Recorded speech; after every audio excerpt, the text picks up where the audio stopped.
MC ang TV. Hoy, tanaw sa kuha. Kay mag-real talk ta.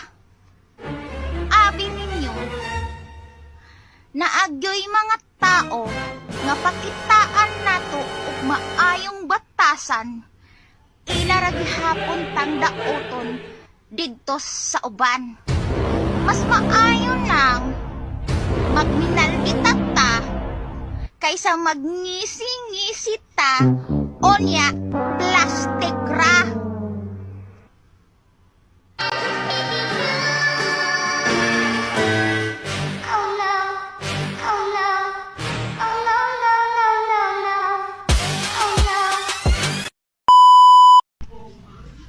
Hoy, ako, ikaw, kitang tanan na ay pagka marites. Ops, ay paglingo-lingo din ha. Dawata ang kamatuoran nga maritisag ka. Kay kung dili ka, marites, buta ka, bungol ka, amang ka, maunay tinuod. Ang tao nga dili marites, buta, bungol, og amang. Amang.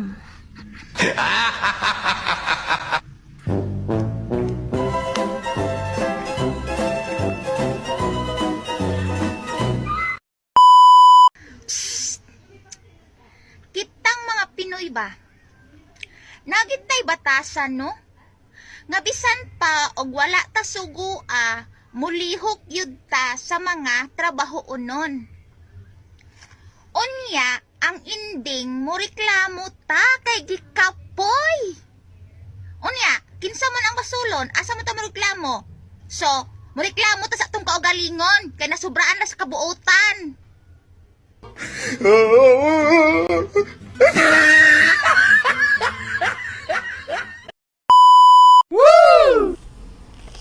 Real talk. Kita gani kung wala kay ambag sa kinabuhi sa laing tao, dili ta angay manghilabot. Dili ta angay manglibak. Ug samot dili ta angay magpakalat og chismis kung dili tinuod. Pwede ay ta manghilabot, pero aya nag successful na atong kinabuhi.